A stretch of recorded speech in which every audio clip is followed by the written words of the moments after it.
President of the United States, Joe Biden. America's commander-in-chief called this moment the test of all time.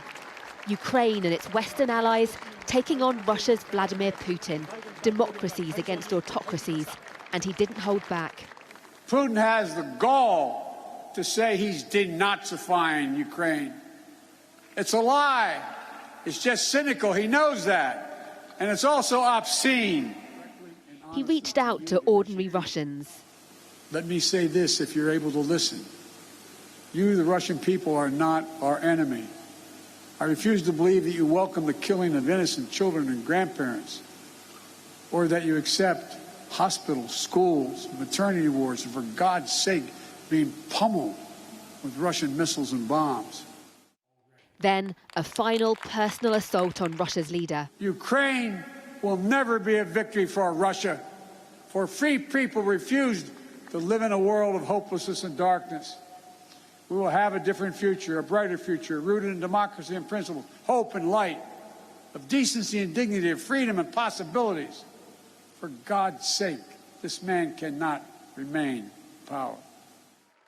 The White House was quick to clarify Joe Biden wasn't calling for regime change, though his feelings about Putin had already been made clear on this trip to Poland, here meeting Ukrainian refugees in Warsaw. You're dealing every day with Vladimir Putin.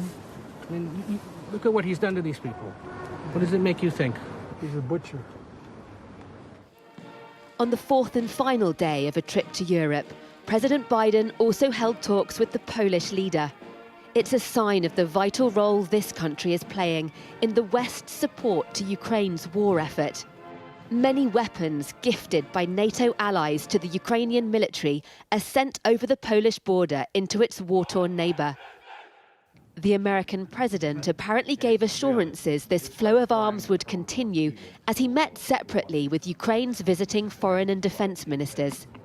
Another key topic is bolstering the alliance's own defences to deter Russian aggression. Unlike Ukraine, Poland is a member of the NATO alliance. It means an attack on this country would be considered an attack against all, requiring a collective response.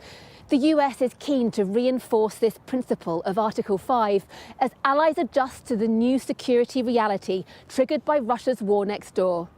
And it's still raging, with Moscow targeting new Ukrainian positions. President Biden warned the invasion threatens to trigger a return to decades of war that ravaged Europe last century. He said that cannot be allowed to happen. Poland's Tomb of the Unknown Soldier, a reminder of the continent's deep scars.